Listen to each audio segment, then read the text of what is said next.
What if the Philippines, this island nation of more than 7,000 scattered islands, held a hidden connection to one of the oldest stories ever told, the Tower of Babel?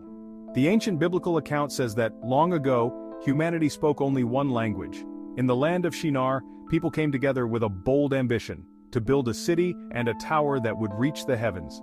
They believed that, by doing so, they would make a name for themselves, and ensure they would never be scattered across the earth. But according to the story, God looked down at this project and saw danger in their unity. Not the danger of construction or architecture, but the danger of pride. A pride that sought to replace divine guidance with human power. And so, the story says, he confused their language. Suddenly, workers who once understood each other perfectly could no longer make sense of the words their neighbors spoke. The building stopped, the people scattered, and the place was called Babel, a name tied to the Hebrew word balal, meaning to confuse. It's a story rich in symbolism, a tale about human ambition, divine intervention, and the power of language. For thousands of years it's been told as an explanation for why the world has so many different tongues. Some treat it as history, others as parable. But all agree it touches on something deeply human, the mystery of how our words came to be so varied. And that leads to a curious thought.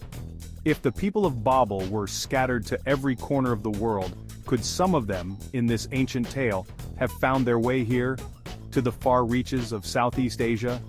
Could the Philippines, with its astonishing number of languages, be one of Babel's most distant echoes? The Philippines is one of the most linguistically diverse countries on the planet.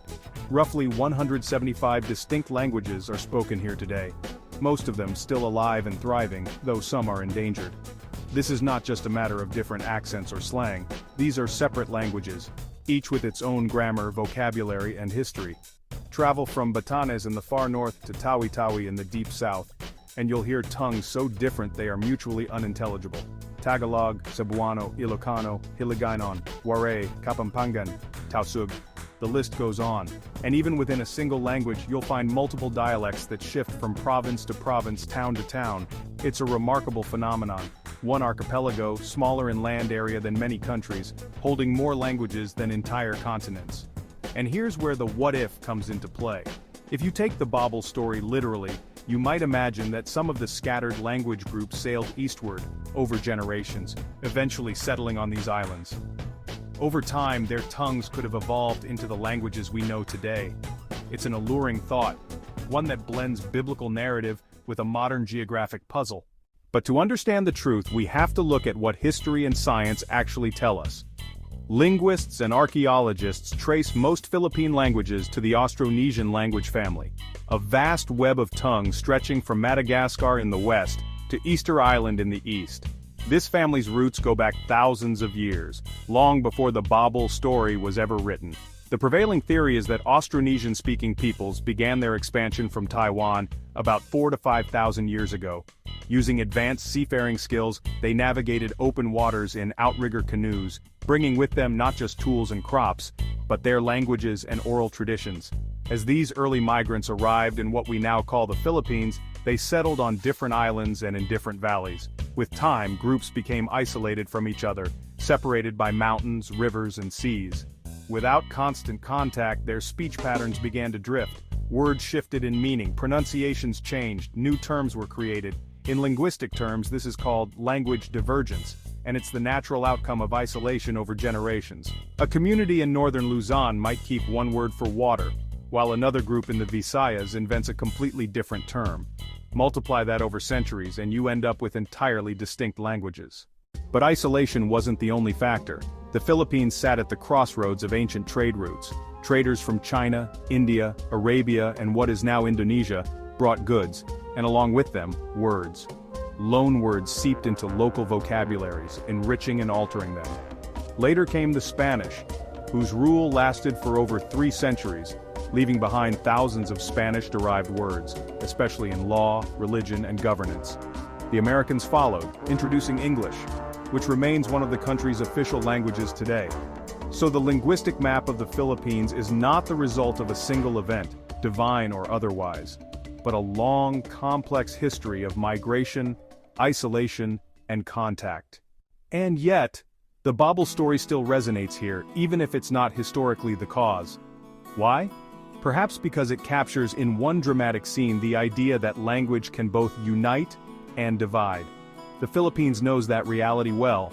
In some regions, two neighboring towns might speak different languages, needing a third common tongue, often Filipino or English, just to communicate.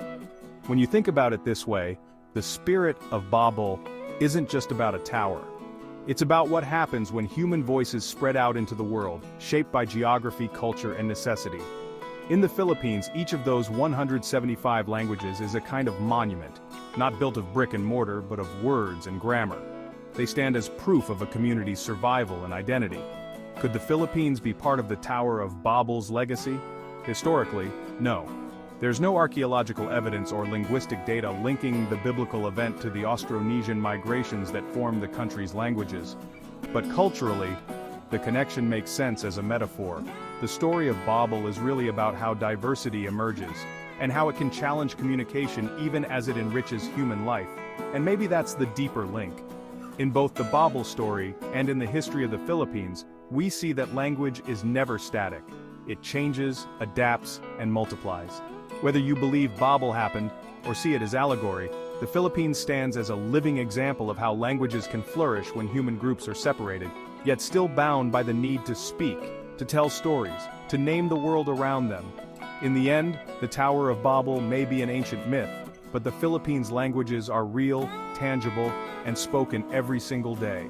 Together, they remind us that while distance and difference can divide us, they can also create a richness worth preserving. The scattering in the Babel story was meant as a limit, but here in this archipelago, the scattering of languages has become a source of identity and pride. So no, the Philippines is not literally the end of Babel's journey, but if you listen closely, across its mountains, shores, and bustling cities, you might hear something like an echo, not of divine punishment, but of humanity's endless ability to adapt, to create, and to speak in countless voices. And that might be the real secret connection after all.